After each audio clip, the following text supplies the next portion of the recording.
আসসালামু আলাইকুম my dear friends, সবাই কেমন আছেন? আমি আজকে আলোচনা করব হচ্ছে আমি কিভাবে মালয়েশিয়ার ইমিগ্রেশন ক্রস করলাম। তবে এবার মালয়েশিয়ার ইমিগ্রেশন ক্রস করতে আমার একটু ঝামেলা হয়েছে। আমি অবশ্য সেকেন্ড টাইম মালয়েশিয়ার ট্যুরিস্ট হিসেবে গিয়েছি। এই সময়টায় অবশ্য মালয়েশিয়ার ইমিগ্রেশন একটু বেশি কড়াকড়ি, বা বিশেষ করে বাংলাদেশি পাসপোর্টধারীদের জন্য। কারণ বাংলাদেশের পাসপোর্টের ধারী যারা আছে তারা বেশিরভাগই ট্যুরিস্ট হিসেবে গিয়েই তারা অবৈধ হয়ে যায়, যার কারণে যারা রিয়েল ট্যুরিস্ট তারাও এই হ্যাসেলের মধ্যে পড়ে।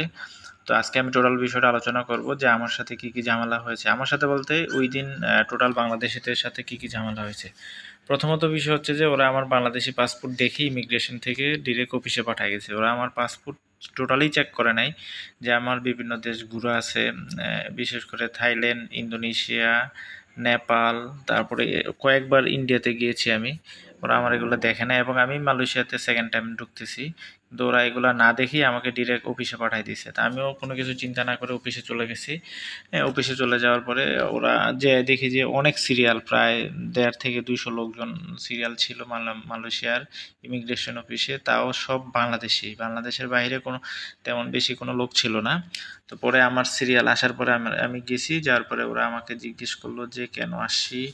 পরে আমি বললাম যে আমি তো ঘোরার জন্য আসছি, তারপরে হোটেল বুকিং দিছি কিনা, কোথায় দিছি এগুলো দেখতে চাইলো। নর্মাল অ্যাজ ইউজুয়াল যে কাগজগুলো দেখতে চাইলো, এগুলো দেখলো। দেখার পরে তারপর ওরা আমার কাছে কত টাকা আছে সেটা জানতে চাইলো আর কি, কত ডলার। তা আমি বললাম যে আমার কাছে কার্ড আছে অনেকগুলা, আমি ডুয়াল কারেন্সি কার্ড ইউজ করি, এই কার্ডগুলো আমি চাইলে যে কোনো সময় জায়গা থেকে টাকা ক্যাশ করে নিতে পারবো।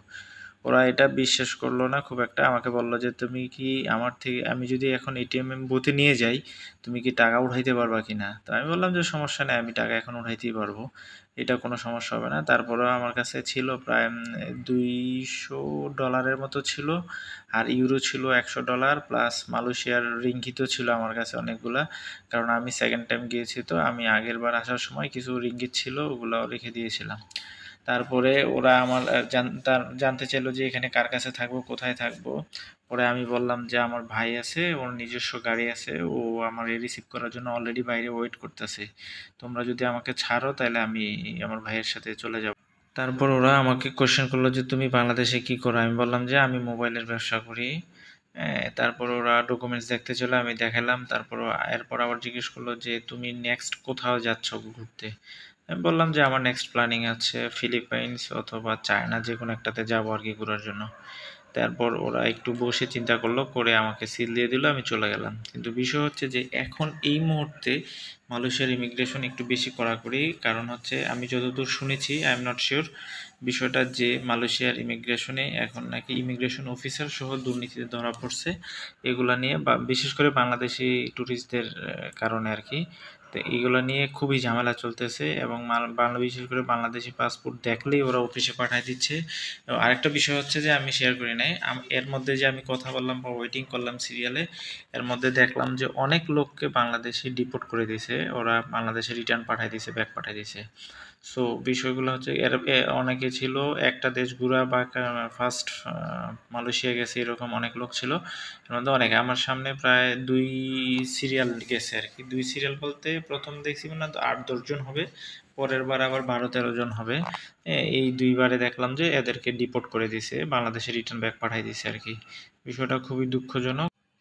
তাই যারা এই মুহূর্তে ট্যুরিস্ট ভিসায় মালয়েশিয়ায় ঘুরতে যাচ্ছেন একটু সতর্কতার সহিত যাবেন, কারণ এখন মালয়েশিয়ার ইমিগ্রেশন খুবই কড়াকড়িভাবে এরা পরিচালনা করতেছে।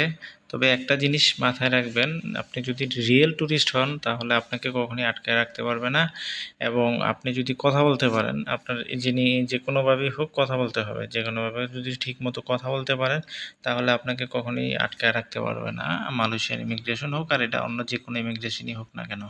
আজকে এতটুকুই, সবাই ভালো থাকবেন, আল্লাহ হাফেজ। আর আমার ভিডিওটা যদি ভালো লাগে অবশ্যই কমেন্ট করে জানাবেন, এবং লাইক কমেন্ট করবেন, এবং সাবস্ক্রাইব করে আমার পাশে থাকার চেষ্টা করবেন। এরকম ট্রাভেল বিষয়ক কিছু ইনফরমেশন আমি দিয়ে থাকি সব সময়ের জন্য। আল্লাহ হাফেজ।